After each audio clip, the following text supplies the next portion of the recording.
So we are sitting down in the home studio of John Rankin today.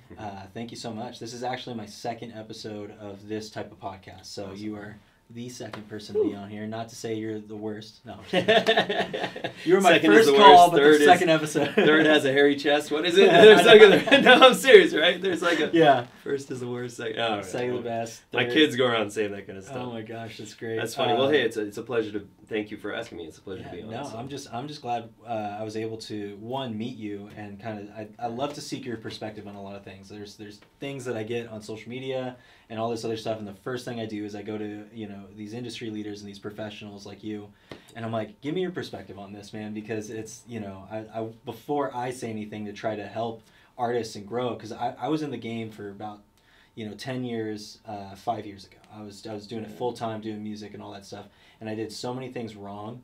I did so many things right, and my biggest goal with all of it is just to help, kind of fast forward that part for any artists and stuff, and learn from my mistakes and so on and so forth. Offer the things that I didn't have when I was doing it. Yeah. Right?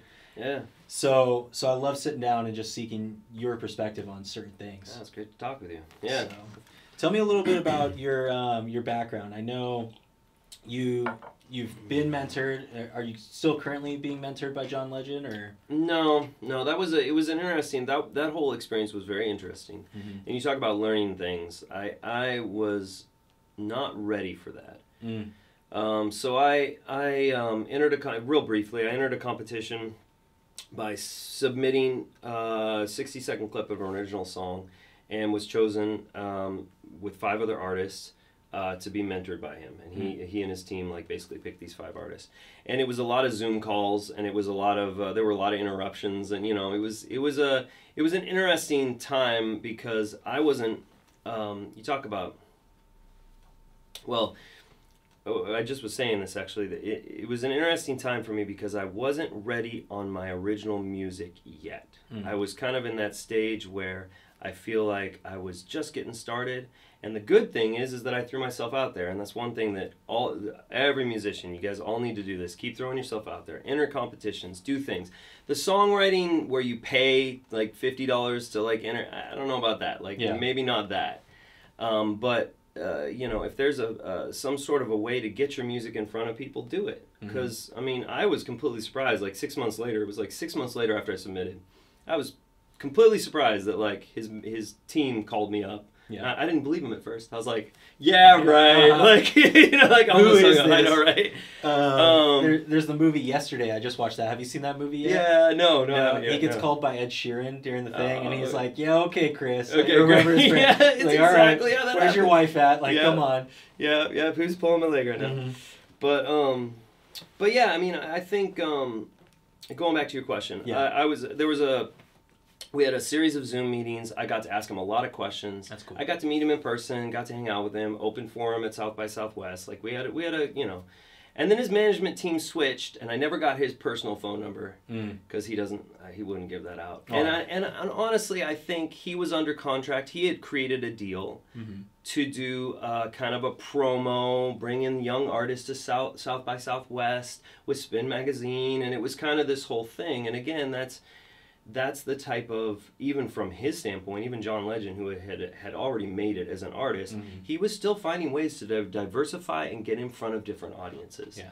And by, being a featured artist at South by Southwest, and hey, why don't we bring in 5 artists from around the country that, submit music and stuff, and we'll have them, we'll have your team choose them, and you can mentor them, and they can perform before you, and it was all kind of a promo thing. So. Yeah.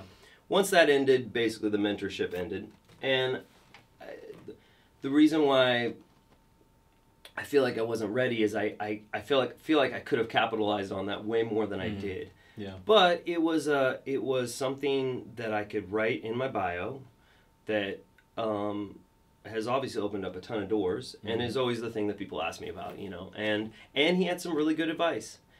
Number one, the first big thing that he said is, from a songwriter perspective, write every single day. Doesn't matter what you're doing, what you're writing. Doesn't matter if it's pen to paper, no instruments. Doesn't matter what it is. Just learn to create and spend the time creating, even if it's only 15 minutes a day. Yeah. Spend the time creating every single day, because the 10,000 hour thing is true. Mm-hmm. It's like if you put 10,000 hours into creating and writing songs, or creating videos, or editing audio, or whatever, you're going to be an expert at it. Mm-hmm. You may not know everything, but you're going to be an expert at it. And people are going to look to you for advice, and it just kind of helps grow. So that was the first thing that he said to me, is he said, keep writing. He chose me for my songwriting because he really liked the way that I arranged the bridge or whatever it was.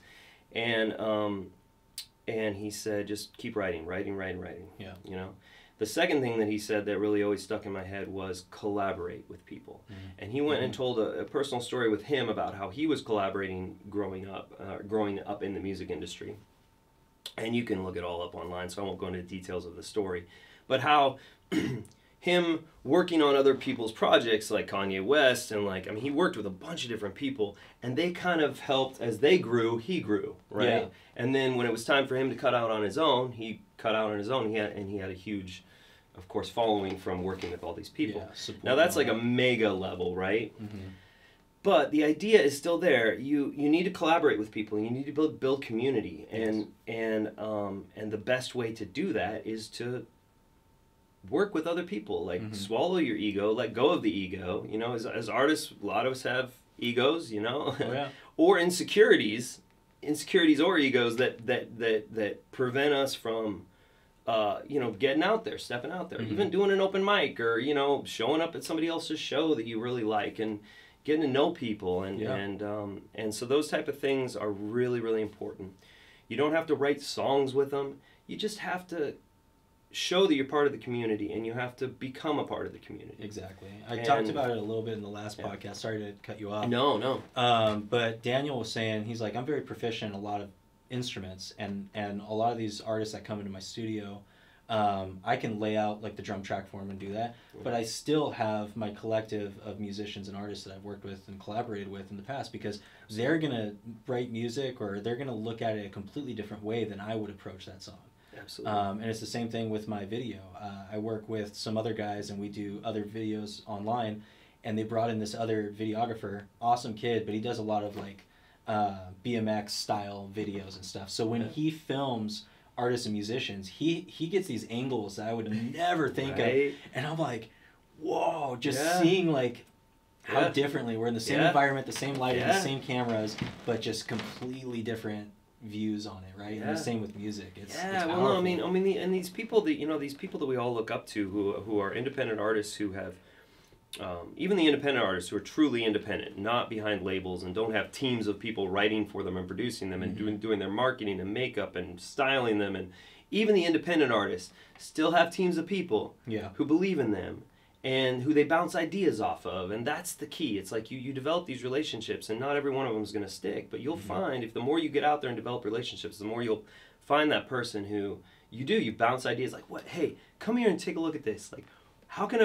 what would you do here? Yeah. And then all of a sudden they're like, oh, dude, I do this. And you'd be like, whoa, I didn't think of that. Because ultimately, man, that's what we're here for. We're here to learn and try to bring a little joy to people. But like in life, I feel like bouncing ideas off of each other and trying to become better, trying to make each other better is like, that's the goal, I don't know. Anyways, but that is totally true. And from a production standpoint, you have musicians who you can use in the studio.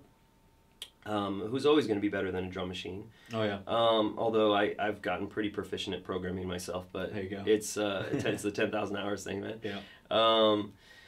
And then you also, again, you meet people like you, videographers who are out there doing the videoing portion of it, and musicians need to remember that it's not nowadays, particularly with all the content and everything. You got to have good video. You have to have something that grabs people's eyes, because and so it's all the way through the community. It's meeting the business owners. It's meeting the people. It's if you're starting out as a musician and you're playing a farmer's market, because those are the gigs that you start with. Oh yeah. Go around and meet all the vendors on your break. Hang out, be social. I know it's hard for some of us because we're more introverted. But the more you push yourself there, the more you kind of like step into your fear, or step into your your weakness, frankly. Yeah. the better and more you'll grow from that. You know, so 100%. And one thing that I'm going to say one thing that I say, but it's always, there's so many things that I say. The biggest thing, it's Right. like, you said that 3 times, man. You got to almost run it like a business, and don't be robotic with it. But there's a business aspect to what you're doing, especially if you want to get to that level where now you're making money, you know, you're doing it, and you're getting closer and closer to, you know, not having to work that full time, getting to the part time, or even getting away from that completely, and doing music. You know, it's so possible nowadays to even do it. Absolutely possible. But there is that business aspect. Well, you got to wear so many hats, man. We were talking about this before we started rolling. Like, you know, you have to wear every single hat imaginable, and the more hats that you wear, and by hats I mean like, you have to be, you know, you have to be your own marketing person. You have to be your own booking agent. You have to be your own manager. You have to do your own taxes sometimes. I mean, like, you got to do it, that's right? The scariest thing. It is, right? No, but once you learn how to write off your equipment purchases and stuff like that, I mean, like, once you learn how to do things. Keep all their seats for your strings and picks, all right? There you go. I write off strings every year. But yeah, no, it's very much a business, and you have to treat it like a business. And I know that the transition is tough for people sometimes, but you know, challenges. You can always go back to working a 9 to 5. That's my perspective. It's like you can always go back to working a 9 to 5. You know, giving yourself, you know, trying to take that leap from going from a 9 to 5 to being like a full-time musician or a full-time videographer or a full-time creative person. That's a scary leap, and it definitely, I think, can come in transitions for sure, like the part-time thing. There's many ways to get into it, man. We could talk about that forever, but there's a lot of stories. There's a lot of stories, and we'll just end it on kind of this one. But people will jump the gun. They'll leave their jobs, and they're like, I'm going to pursue it full on, and then they're kind of upset that they're, you know, whatever, and living at their mom's house again. And it's like, okay, cool. You know, you had that parachute, right? But you kind of have to do it a little smart. You know, you have to really think about it. You do. And do it. You do. We work with an awesome artist, Travis Williams. Yeah. And he was able to make that full transition out from bartending, I think he was doing. All the way into that, and he's been doing it for 2 years now. And loving life. Absolutely. Tim Apple is another guy. Tim Apple, No, he was working at Chili's when I met him, and I introduced him to some people down in San Diego, and he took off, man. And he did a similar promo video. We'll talk about promo videos. Those are really important, you guys, for booking agents and stuff like that. The easiest way to transition into a music career, I think, is just getting out there and starting to play. And in Southern California, yes, you do have to play a certain amount of covers to get booked, at least to make a living out of it, but don't let that squash your dreams of originality or anything like that. I mean, there's so many different, it just pays for things. Like, all of my gigs I've just put it back into the business of this studio.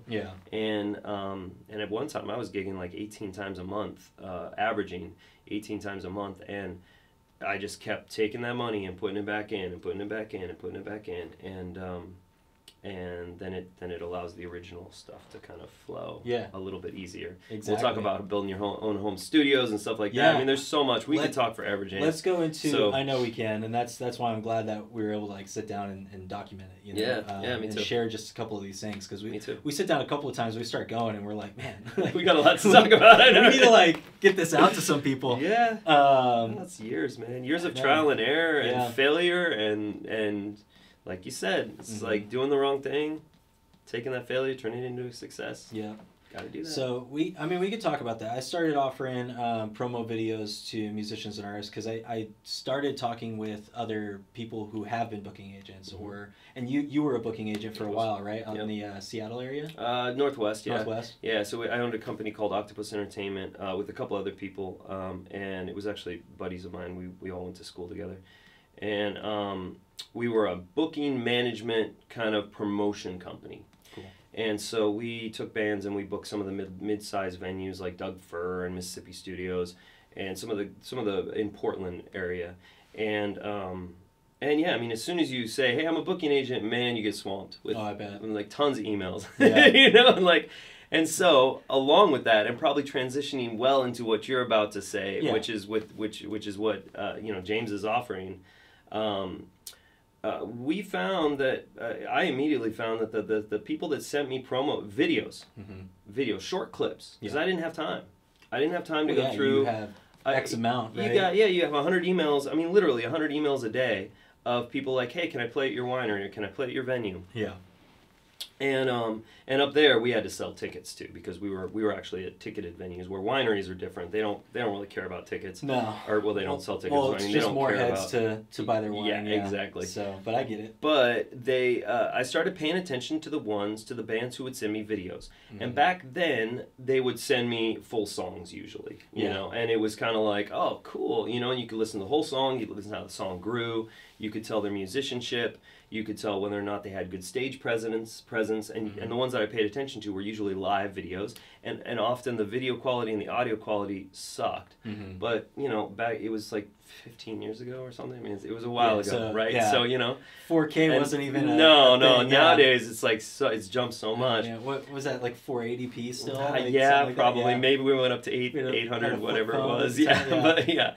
But no, literally, I mean, I remember one band sent me like one of those what are they, the little 8-track? No, they weren't the 8-track. That's with music. I can't remember. They're just like the mini VHS? Yeah, like the mini VHS tapes. And you need to get the adapter. Yeah, I still have some of those. Yeah. Yeah. Oh, yeah. I was like, whoa. But anyways, I found really quickly that, you know, no matter what you said in your email, you'd book bands and you'd try to make good decisions. But whatever you said in your email, like, it was better to be able to visually see what are they going to sound like when I put them on stage, kind of thing. And from that, you know, growing from 15 years ago, nowadays people have even less time. And we want to know, you know, and I find this too in my day-to-day, that, like, I'd rather hear 5 or 6 songs from somebody. If I was a booking agent now, I'm not, but I'd rather hear 5 or 6 songs from somebody, little short clips kind of thing put together that shows the range of your talent, that shows your strengths. Like, let's say you play multiple instruments, or let's say you loop, or let's say you know, are like do mean guitar solos or whatever, or vocally you're just amazing. Show your strengths and show the strongest parts of those songs and give me 5 or 6, and then that gives me not only, particularly for around here, that gives me not only you know, an overview of what type of a artist and performer you are, but it also is like, oh, you know, we don't have somebody who does these tunes, or you know, or we, you know, that's different, let's book them. And I think that's how I started. When I came up here, I put together with my phone, you know, started there, put together like a clips, a series of 3 songs, and that's how I got booked. And I kept sending that out to bookers. And, you know, and don't despair, by the way, booking is tough. Like, you have to be consistent, you have to follow up, you have to make sure that you're being nice about it, but following up and continuing to kind of like, hey, you know, would love to get on your roster, you know, kind of thing. Have any dates opened up? Like, you know, thanks so much. You know, be humble, be quick, be brief. But the way to start the conversation, as far as I'm concerned, is by sending a promo video, which is the service that you are absolutely. Yeah, you know, most definitely. You're awesome at, man. And if you're listening to this at all and you have a pen and paper, start writing down these notes. Right. But it's you have to follow up. You have to send it out. A big thing is in the subject of your email, you know, like just it's short, sweet, you know, like your name, your phone number, and email, or not even your email because you're emailing, but your name, your phone number, and then like that. If you can include some dates that you're like, hey, I'm available this weekend, you know, this is what I sound like, and boom, that's it. That's all you need most of the time to send out. You don't need your life story. You don't need the whole, you know, I found guitar when I was this, and now no. You know, we all have If you have a stories. website, I mean, if you have a website, or if you have a social, you know, with the Linktree accounts or whatever, that can show a little bit more of your range. You know, a lot of people are like, but this just isn't me to do these little 30-second clips. Well, if they're actually interested in you, then they will dig deeper. I remember doing that with bands. Like, it was, you know, when I started pairing up different bands on bills, I would say, okay, is this band going to fit with this band? Well, I couldn't tell from one song.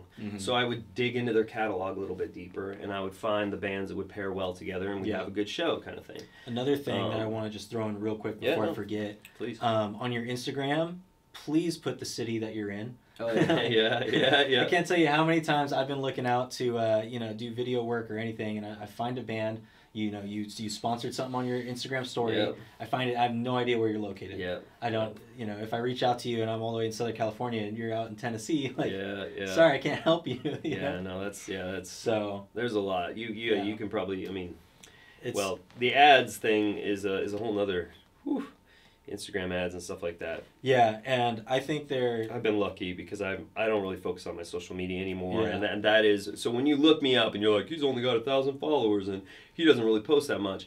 I've been lucky because, and I'm gonna say, if you want to be successful nowadays, don't do that. Don't follow my lead. Post every day. Make something every day, even if it's just, people want to get to know who you are as a person too. They follow these people not just to listen to their music. They follow them to see what they're doing during the day, where they're hanging out, what are they drinking, what are they, I know it's, but you have to, that's where you turn your ego in. You take pictures of yourself and stuff like that, and you post every single day, and that will I think will bump you up on the algorithm. You probably know more about that, but it will. Whatever is consistent to you. Yeah. And that's what I always say. It takes a little bit of time to build up these habits, right? And we could go back to what you said, like write music, 15 minutes a day or whatever that is, right? It's the same thing. Like one biggest piece, again, here's the biggest thing, right? That I say to people, I do that so much right now. I'm trying to catch myself. No, it's all good, man. But it's you're already practicing. You're already in your room. Take out your phone and just record a quick little piece of it. Yeah. Let people inside of your process for a second. Yeah. There's an easy way to connect with whoever's watching you and doing that. Another piece that's working right now for a lot of people, and I'm seeing a lot, is this content where it's like, hey, if you like this, this, and this, well, then I'm a perfect person to follow because I fall under those categories. Yeah, that's interesting. And that's a good one. And then have content that backs that up. Totally. Your music that backs it up. Yeah, totally. But 100%. If I like an artist or I do that, first thing I'll do is follow them. I'll like it, and then I go and dive into what do they have? What's their website? Do they have a link tree? Bandcamp still is great right now. If you don't have money to be putting your music out on Spotify and everywhere else, dude, it's free. So people look it up, and they do. It sucks sometimes because you don't know. Yeah, we don't know. No, but, no. Google kind of tells you like, hey, you had this many website impressions, but and algorithms are they're flattening our society a little bit. So I don't want to get too deep into that, but I will say that in general, if you post outside links, that's another big thing that I've noticed. If you post outside links, they will not bump you up as far. If it seems like it's a promotional thing, they won't bump you up. By they, I mean Instagram, Facebook, TikTok, all these things that because there's just too much saturation now. Well, yeah. So it's like, you can't, So they want to keep, at the root of it all, they want to keep people on their platform. Yep. And they don't want people to get the wrong feeling on their platform. Right. That it's sales. When it's very salesy, they want to get rid of it. Yeah. They put you at the bottom. Yep. And then it's also, there's so many different things. It's also how much engagement you get within a certain amount of time from posting your video that more people will see it. Because if you have, let's say you have 100 followers, right? And they'll push it out to 10 of them first. And these aren't exact numbers, but it's just an example. They'll push it out to 10 people first. If only 2 of those 10 are going to like it, they're not going to push it out to any more. Nope. Okay, people didn't like it. Yeah. Right? But if you have the good majority of those 10 that like it, they'll push it out. Okay, let's push it out to 20 more of their followers, and so on and so forth. That's why it's like right now, I'm seeing on TikTok all these holiday videos that everyone was posting in all December, but I'm seeing it now. We're almost at the end of January. Interesting. Anything to keep you on the platform, man. Yeah. That is their goal. Yeah. That is their goal. Exactly. So. And the algorithm from the consumer standpoint is you say, I like this, I link around this video longer, and it'll show you more of that. Yep. And that's why when you start a new hobby or you're in music and all that, it starts pushing that out because that's what you like and that's what you engage with more because you're doing that, and all of a sudden the entire industry that you're now in seems so saturated and everyone's doing it. What's the point? Well, no, it's just like, oh, you like it, so here's all of it. Yep. And so that's why it's like unplugging sometimes, getting out to the open mics and doing that. It's so huge, super important, so huge. So don't just focus on social media. Social media can be, and it also can lead to you being, in my opinion, more insecure about things. And like, oh, why did that post not get as many likes? That's my original song. And why did when I put up my cat, 50 people liked it, and then, you know, 19 people like, you know, you don't play games in your head. It's better to connect with real people still. I'm sorry, it is. 100%. And one of the ways to do that is to start booking yourself some gigs. Learn a couple cover songs for those original artists out there. Get James to do your promo video. And I'm serious. I mean, it doesn't even have to be me. Like, just stop spending money on music videos if you don't have like a way to be making money as music. You know? I agree like with that. That's my biggest goal. You know, when you're making money and you're doing that fun stuff, have some fun. Do a music video. They're awesome. They're so much fun. But but market yourself. You know, don't blow your entire $800 that you saved up for 3 months. You know, trying to get on one little video that's like, you know. And I'm sorry, most of the time, like these videographers, and I'm gonna attack a little bit. They're not that good. And they're charging industry rates, and then I see these music videos, and I'm like, what? Oh, man. And I'm like, I just feel bad. It doesn't look that good, and everyone's at their own journeys. Like, I don't want to just bash on everyone, but you gotta ask questions. You gotta do your research, and at the end of the day, why are you doing it? You know, to make a living, to have fun. So you gotta focus on that first, right? Yeah, absolutely. So let's talk a little bit about your music that you perform. You know, you're kind of my journey. Yeah. So I was in just real quick, briefly. I was in original bands, or original band, I should say. I started writing music when I was 16. It was kind of my therapy, but I literally never played it for anybody. I think it was my therapy. And then I got a bee in my bonnet or wild hair in my ass, whatever the saying is, and I and I decided to start a band, and it was all original music, and it was super fun, and we had a great time. We did some tours, and we got on the radio, and we were just, you know, we were very out in the community. This was kind of, social media existed, Facebook existed, all that stuff existed, but it was very like organic and very fun, and a lot of it was like, you know, our friends and their friends' friends, and that was it, basically, you know. And then I moved down here, Southern California, and fast forward quite a few years, actually, and I went to an open mic. That was the first thing I did, was go to an open mic. And it happened to be the Lucky Stone down in Temecula. Now it's the Old Town Blues Club. But he offered me a gig right there. And I was like, well, he's like, what do you play? And I was like, original music, you know, like that's what I had. He's like, okay, well, maybe we'll put you like before a band or something like that. You know, he just like, he wanted me to play because he was like, you know, because I had gotten out there and actually performed in front of somebody. I think that, you know, if you're an artist who's sitting in your bedroom, you know, if you're just doing it for yourself, great. But if you want to make money at it, if you want to make a living out of it, if you want to do it for a profession, you have to get out there. So that's the first fear thing that you just got to jump over. Anyways, and then that kind of just led to another gig, and that just led to another gig. And I realized very quickly that around here you got to learn some covers, and most artists are cover artists around here. Yeah. I actually put in probably still to this day 40%, well, maybe 30% originals. I try to put in as many originals as I can. And I find that, you know, nobody, in fact, people really enjoy my originals because they're tired of hearing all the same songs. But, but anyways, so I played for like 3 or 4 years. I got up to about 18 gigs a month on average. That was my height. And I was playing down in San Diego a lot. There's a lot of booking companies down in San Diego. They'll keep you super busy. If you're in Southern California and you're listening to this, Southern California is one of those beautiful places that wineries and breweries and restaurants, Italian, I mean, like fancy restaurants, hotels, everybody books music. Everybody does it. And so, you know, if you're like, well, there's no gigs, well, okay. Yeah, it might be hard to get into the Showbox or get into like the, what's the place in La Jolla? I'm trying to remember the place. The Showbox was up in Seattle, I'm sorry. But the big venues where all the artists come through, the mid-level venues. It may be hard to do that, for sure. The Music Box, that's it. Music Box down in San Diego. But you got to start somewhere. So you got to start farmers markets. You got to start, you know, open mics. You got to start just, you know, following, frankly, the way that I did it is I met a person named Astor Kelly who shared a bunch of contacts with me, and she was a gigging musician. But then I quickly followed a couple of gigging musicians who were always busy, like Travis, or like Tim. Well, Tim, I actually helped Tim, so there was somebody else too that I followed at the time.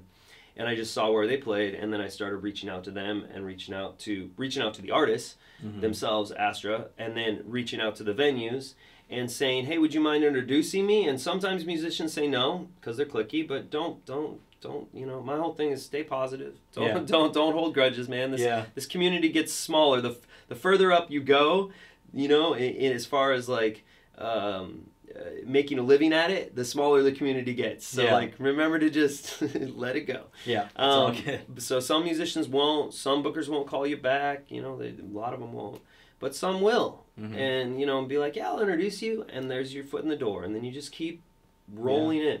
And particularly around here, you get gigs from the gigs. I can't tell you how many hundreds, I mean literally hundreds of gigs I've gotten playing at a gig. Somebody will come up, hey, do you do private parties? Hey, I work for the winery over here. Shh, don't tell anybody. Yeah. Hey, like, I mean, seriously, you know, like constant. Yeah. So make sure you have your, you know, make sure you have either a business card, even though that's kind of old nowadays. Dot cards are coming up and coming. They're cool. I even see for you have like a QR code on your violin case, and it's right out there. People don't even have to interact with you. They can just click it, scan, and then they look at you. I'm like, I will email you later. Yep. And it's like, So yeah, stuff like that. Be smart about your marketing, and but in order to get these gigs, again, going back to the promo videos, it's a perfect thing. So you take 5 or 6 you know, songs that you're really strong at, you put them together, and then you send them out to all these bookers, and that helps. You know, that also helps people that that, you know, oh, well, that's, you know, you can be introduced, right,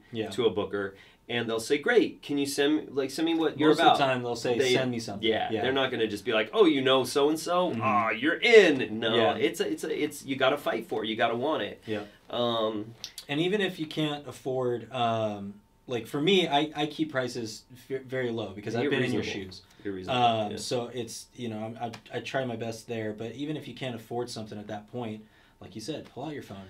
Like invest in something. Like we have great audio now. Like get a Focusrite for $200 on, you know, and record something decent, but film yourself recording it, and then just put it out there. It doesn't have to be great. Well, and kind of going into the next transition. Perfect, I mean. No, it doesn't have to be. Yeah, no, I mean, I did that exact same thing. In fact, that video is still probably up on YouTube. It's 3 songs, and it has over 11,000 views because I sent it out to probably 11,000 people. Yeah. That's what you got to do, guys. Exactly. I'm sorry, but it's like it's just what it is. You know? I mean, like, anyways, then it transitioned. So anyways, I gigged for a bunch, and I've had home studios before, but this one I decided to build from scratch.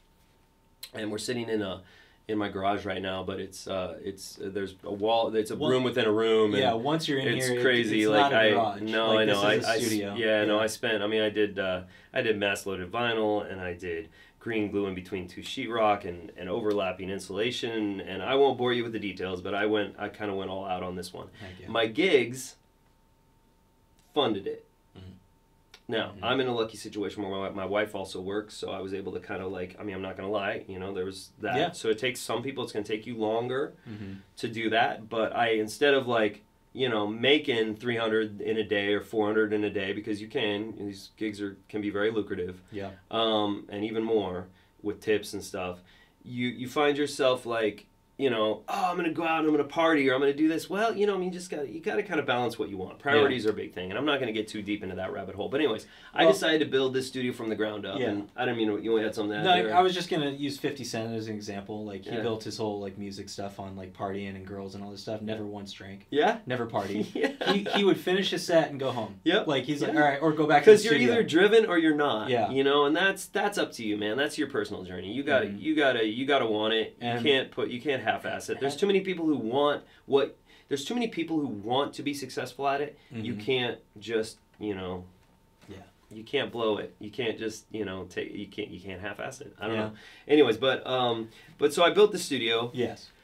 Because there's 2 reasons. I've always had home studios. Well, not always, but when I was in my band a long time ago, we paid for studio time, and it's very expensive, and you have 1 day or 2 days or 3 days, And you go in, and if you're not at the top of your level on those 1, 2, 3 days, or if like things are not just like, you know, like the singer, oh God, yes, I'm not, something's wrong, man. It's always like and that. Like, right? You go into the studio, always like, happens. what is going on with the singer? It always happens, right? Or the bass player's hungover. Sorry, bass players. Yeah. Actually, it was my drummer. This is always my drummer. Oh man, my drummer, we can never find him 5 minutes before something. Like we'd be freaking out at the venue or at the studio. Where did he go? And then all of a sudden, like when we need him, he comes around the corner. Oh, what's up, guys? Where were you at, man? But it does kind of get to that point. Like it gets expensive if you're not at the top of your game, and then you have to come in, and now it's like, okay, how do we scrape together and book another session so we can fix this? And I have talked to and met so many artists who are disappointed at the end of the day. Mm-hmm. They don't even listen to their old songs because they feel that, you know, I was under the pressure, I was under a time constraint, I didn't perform as well as I could have. You know, there was very little back and forth because you're just scheduling a session, you know, it's like getting a haircut. You're not going there you're not going to go back tomorrow, and, you know. So it's like, so I wanted to create a space, number one, that I could create my own music. But then COVID hit, and then I was like, you know, why don't I start creating, because all the gigs went away. Why don't I start helping other people create music too? Because I've been doing mixing and mastering of my own stuff. I had helped other people along the way, kind of thing. But I had all the equipment because I had been building my own stuff. And you know, it's let me say, if you have extra money and you want to go into recording more of your own material, I've helped 3 people now. Actually, I'm helping a 4th right now set up their own home studios. And I'm not saying use me. I'm saying you can set up your own home studio fairly cheap. You need a good mic. You need, you know, and you need a decent computer. You need a decent interface. But like you can find in a lot of these, you know, sites offer up and all kinds of stuff. You can find even used gear that's like pretty good too. But like if you can get that, man, it just like then you can spend the creative time. You can really hone in, and frankly, the more you are in a studio situation or recording yourself or hearing yourself in front of them, because whenever you're in a mic situation, every artist, I don't care how good of a singer you are or whatever, guitar player or whatever, everybody like hears themselves under a microscope, and all of a sudden they're like, and they don't do as well. And so it takes time. You know, it's like the first time that I meet with a new artist, when I produce them, we just hang out. And I want to get to know you. I'm very Rick Rubin about it. Like, I want to get to know you. This is not on, you know, I do flat rates for things. Like, this is not a like time-based thing, because I want to, you know, I want to pour as much of that artist into their track.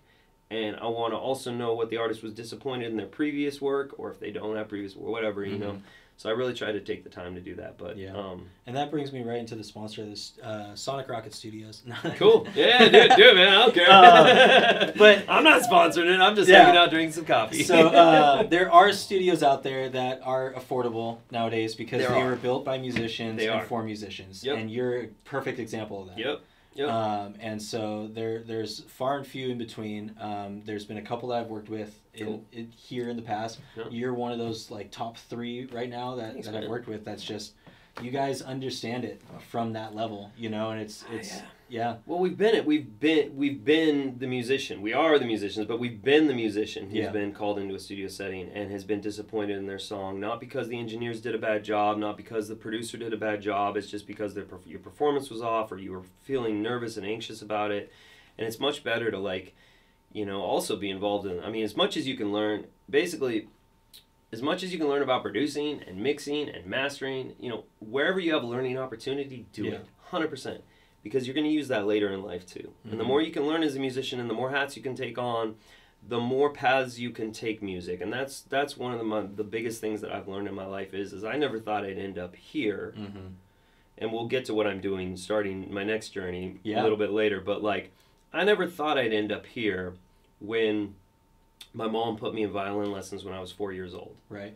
You know, I mean, that's what it was. And I fell in love with music immediately, but it's still like, well, maybe not immediately, but because, you know, violin, Twinkle, Twinkle, Little Star. I wasn't really in love with that stuff.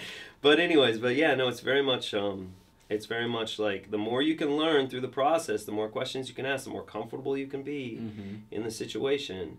And I've been lucky because the artists that I've worked with have been nominated. We haven't won yet, but we've had some successes, which is really cool. And you know, that's largely due to the part that I believe that you take the time to make, and this is my whole creed in life, you take the time to make something that you want, that you are so proud of and so in love with, that you want to listen to it 3, 4, 5 years down the road again. That you just, you know, smile. You create your best work when you're not in a situation where it's like, okay, somebody's looking at their watch, you know, and like, it's like, okay, you're recording, like, you know. Our first demo that we recorded when we saved up money and went to a studio, this guy rented out an office space in like, it was almost abandoned warehouse. Like, it was one of those deals, and we couldn't go in until midnight. Because that's when the last office left. That's so funny. And so I had to track drums once in a similar situation. Go ahead, though. That's so funny. So we brought in all our gear. We like stayed up. We were on Red Bulls and freaking. I was smoking cigarettes at the time, so it was just like yeah.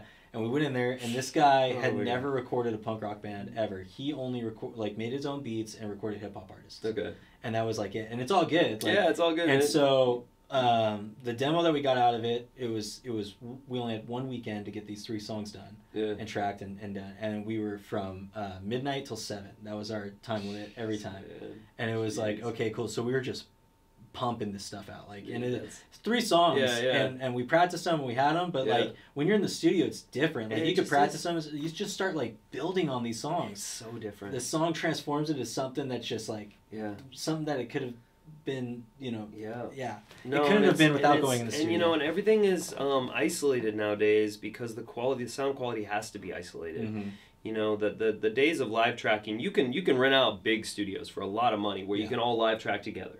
That's great. But 90% of the time, you know, you guys are feeding off, particularly in a band situation, you're feeding off each other's energy. Even single artists who come in and like aren't used to playing to a click track, guys start practicing to a metronome. Yes. Yes. Gosh, yes.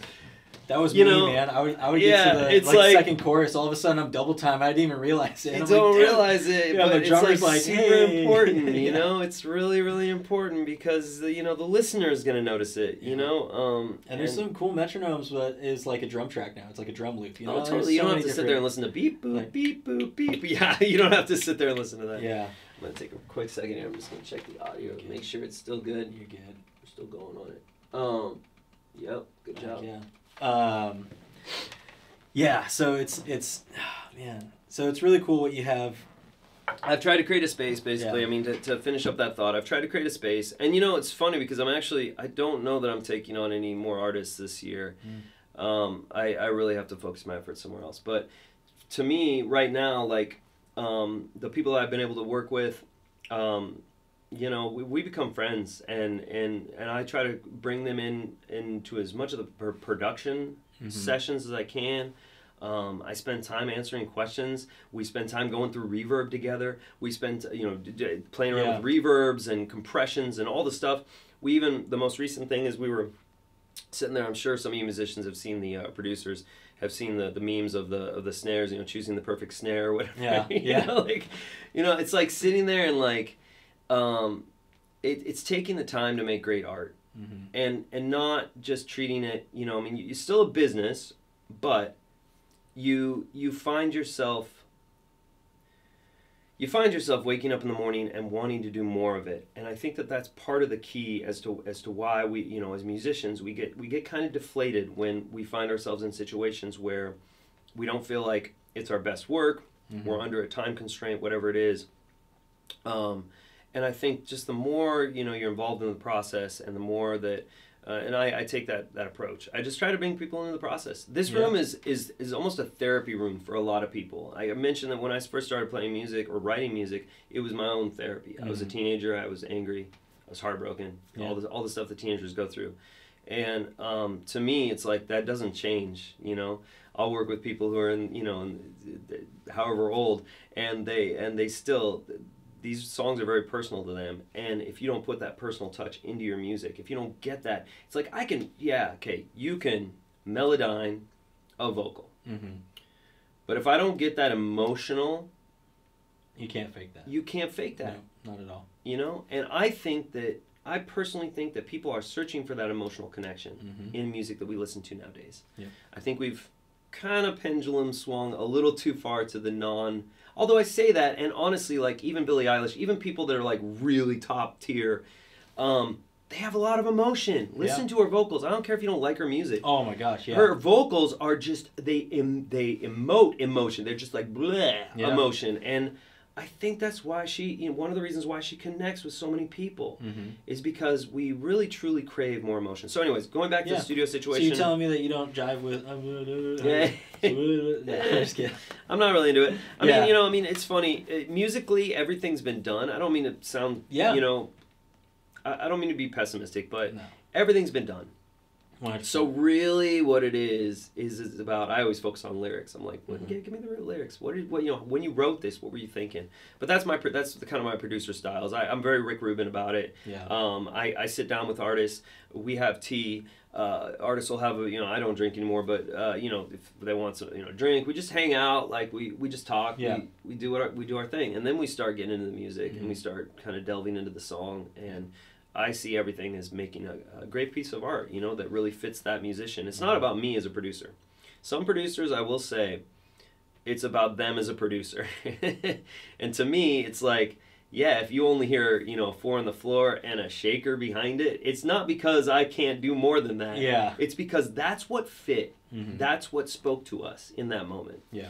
And so, anyway, so that's kind of my studio. And if you're an artist in those situations, and I get this with a lot of clients of mine, ask questions. Yes. Ask questions. There's Yes. no such thing as a stupid question. No. I feel like we forget that a lot, especially nowadays. Everyone wants to give the advice and all that, and it's like, okay, but ask questions. You will learn everything way more. Yep. And you'll connect with way more, and you'll understand more. It's so funny. Like I'll have people turn me down, but they never once asked me any question the entire time. And then they're out talking and saying, like, oh, well, this, and I'm like, that's not true. Man, like, that's not what I said at all. Always ask questions. I have spent, so as a teaching myself mixing and mastering, I have spent hundreds of hours watching YouTube videos. Yeah. Well, guess what? If you ask me questions, you don't have to spend hundreds of hours doing that. I mean, seriously. And 100%. it's like, it's just one person's perspective. Everybody's got their own way of doing things. So I'm not saying, and I never approach life like,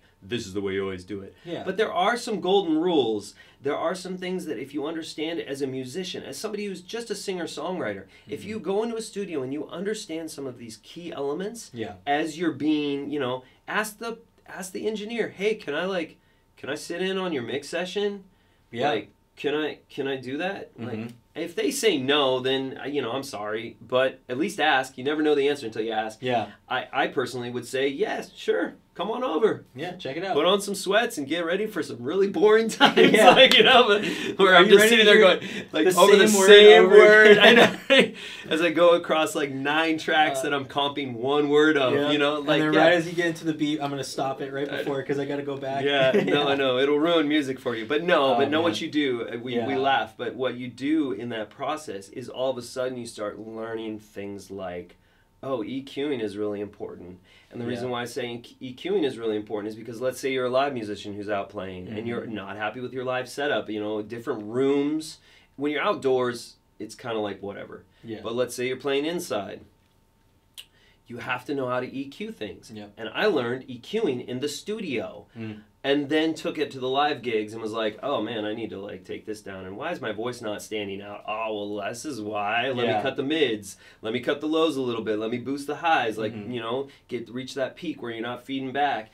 But below it, and it's just then it's just oh wow, everything sounds clear. People can hear your intention behind the music. They can hear your performance better. Doesn't matter how amazing you are. If you don't sound good, it's tough to get beyond that first couple of tables, or whatever, or the first couple of seats. So, anyways, I feel like we can talk forever. Where else? What else? Yeah.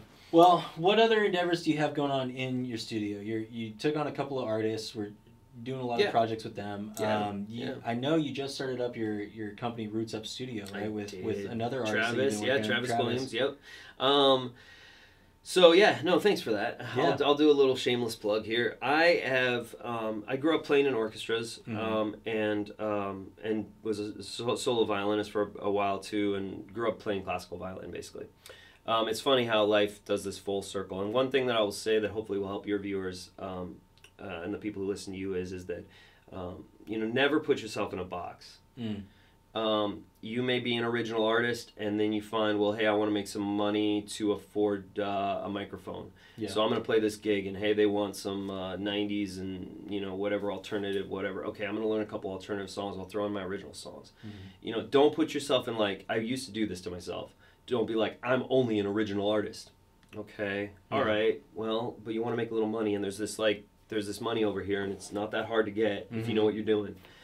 Then Then I went from there to like, well, I want to produce myself. Got tired, like we just were talking about. I got tired of spending money and being unhappy with the recording, so I built myself my own home studio. Yeah.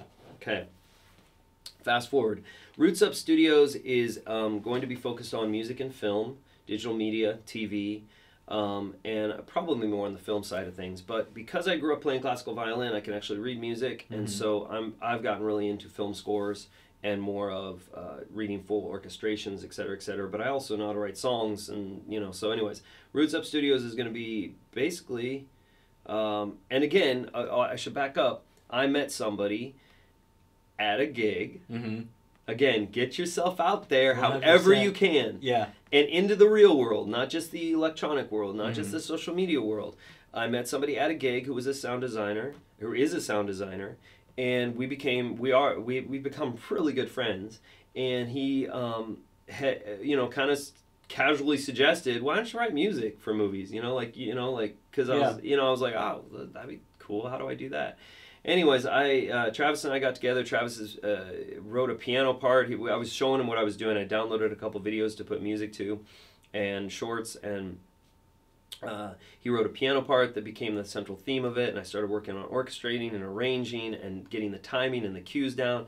And fast forward to now, I feel like I found my new passion. Like it's weird. It's like I wish I would have started 20 years ago at this, but it is what it is, man. Music leads you all kinds of different weird places. And now I'm just obsessed with music and film, and that's where I'm going to spend the next year. And that's why I'm saying I may not take on any more artists from a production standpoint, but I'm going to spend the next year studying scores and hopefully getting to work as an assistant with this guy who works on some feature films. And that is more of a long-term investment, because I probably won't get a feature film for, I don't know. It'll be years though, I'm sure. Yeah. But I just am so excited about creating, because I've never been a lyricist either. I mean, I can write lyrics, but lyrics don't come to me all the time because I didn't sit down and write all the time. Yeah. I think if you want to write songs, you got to write all the time. Eminem has he's got stacks. Yeah, stacks of journals and stuff like that. I mean, just stacks. But his determination was if they're gonna put me on the mic, I'm gonna be ready. Yeah, that's why 100%. He, so he had that. And the more you write, the more you get all of that stuff out of you as a songwriter or musician. The more you do it, the clearer the vision becomes. Yeah. It's 10,000 hours at whatever it is. It's not 10,000 hours being a musician. It's 10,000 hours writing songs. Yeah. In the key of G. No, I'm just kidding. Oh my God. Yeah, we'll have those people that take it to the extreme, right? Yeah. But it's 10,000 hours mixing. So when you tune your A string, are you the 44? No, I'm just kidding. No, man. I'm I do have to tune. When I loop now, because I live loop, I do have to tune the instruments together. But before, if I wasn't in a band, I'd just tune it. I know. Oh my gosh. But yeah, music and film, man, that's my next endeavor. Yeah. And I'm super stoked about it. I've got to invest a lot of time and energy into it. But if I hadn't gotten myself out there, if I hadn't created a promo video and gotten booked at these places and met these people, it would have never happened. And that's the beauty of life. The more you're out there doing stuff, the more you're out there showing what, and the one thing I will say too, if you're a musician who wants to perform, performing out live is tough. Yeah. You will find yourself as background music often. And the biggest thing that changed my mindset, and Travis too, we've talked about this, the biggest thing that changed my entire mindset about it is just enjoy the fact that you're playing music for money. Yeah. You're paid practice. Yeah. Okay. If you just transplant that joy or just emote that joy into the audience, it doesn't matter if they're clapping every song or not. I can guarantee you will touch somebody out there. Yeah. You know, you will bring them to you into your world. They will introduce themselves afterwards, whatever it is. Those are the key. That's the humanity that we need to keep on 100%. going. And you have to be positive. You have to be optimistic. There have been so many gigs where I've been like, oh God, that sucked. Yeah. Yeah. You know? And then at the very end, somebody comes up to me and says, you know, you played our wedding song, and you know, I mean, there was actually one recently where he had lost his wife. And you played, you know, and he just kind of was tearing up. And wow, you know, I mean, that was just an emotional exchange. You know, it wasn't about like, hey, I'm going to get something from you. It was just an emotional exchange that just like made that whole gig worth it. Yep. That's what it's about. Every time. So bring joy to the world, man. Yeah, my band, we played a lot of shows, punk rock, right? So I don't think we ever like resonated with people in that way. No, you did. You got them pumped up, man. but we played a sold out show at the Glass House. Yeah. That had, it was like, I don't know how much, like 800 people, I want to say. Probably not, but it was like insane. Felt like it, 3 mosh pits. It was awesome. Yes. But then we had this other show at Chain Reaction where like 5 people were there. Yeah. You know, and it's tough, man. And it's like, it was, I would always look at the guys and we'd always tell each other this is like the highest recording practice or the highest quality practice we'll ever have is at a venue and doing all that stuff. Let's just have fun. And people would still have a great time. Yeah, yeah. You got to change that shift. Oh, you got to. And you know what, man? You got to put everything into it no matter whether there's 5 people or 30 people or 600 people or 800 people or 10,000 people. Ed Sheeran actually recently was interviewed, or maybe it wasn't recent. I just saw it recently. Yeah. Where he said that. I mean, everybody's got these stories, right? Yep. Doesn't matter who it is. You're playing for 5 people. And they're all your friends or whatever, you know.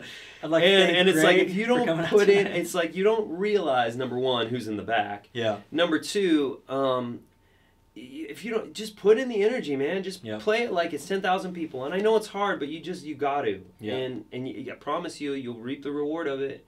It's more about that 10,000 hours and just kind of putting in that time. And every time you get out there, then when the real opportunities come along, you're ready. And that goes back to, you know, the John Legend thing. I wasn't ready. I don't feel like as a solo artist, I had been playing with bands. I wasn't ready. You know, I mean, it happened. I'm glad I did it. Yeah. And he taught me some valuable stuff. But I wish I could call him up on the phone and be like, yo, John, what's up, man? Oh, man. But it didn't happen that way. You know, he was under contractual obligation. I could see how it was, man. Yeah. It was a deal for him, too, you know? Yeah. No, I get but it. it's all good, man. At least I can put it on my resume and say, hey, look, this is what happened. Yeah. It happened. It was good. But anyways, stay positive and keep putting yourself out there and collaborating and get a video reel. Get a promo. Do something. Just something. Even if it's in your bedroom, you know. Travis has been putting out some great stuff just, you know, with his phone in front of his trailer. I think it's really original, man. It's just different, you know? Yeah. And it's authentic to him. It and is. That's what speaks out the most. Stay authentic. Yeah. You know? Yeah. And you don't have to do what everyone else is doing. Yep. At all. No. At all. And what works for one person is not going to work for you. And it might.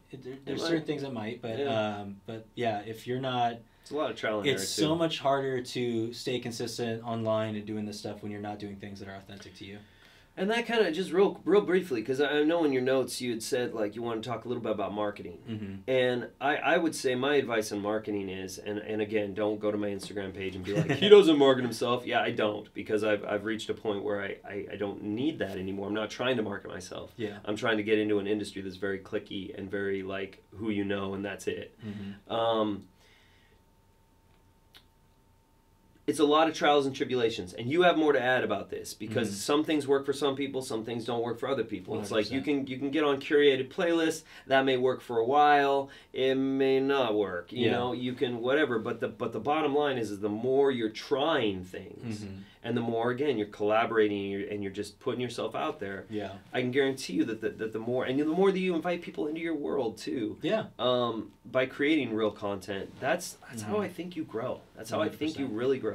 But even beyond that, even beyond the numbers, you have to just, again, we've said it now. Yeah. I don't know how many times. Get out there. Just get out there. Get out there. Get out there. There's plenty of open mics. There's plenty of opportunities to just, you know, to just be a part of it. Be a part of something. Swallow the ego and be a part of something. 100%. So. Well, I think that's a perfect point. I think we'll call it. There and all cool, that. Man. No, it's been a pleasure chatting with you, man. Thank you so much. Yeah, if you guys want to support John in anything that he's doing, all the links are in the description below, as always. Cool. And again, if you have any questions, like leave it in the comments. Do all that. Just ask.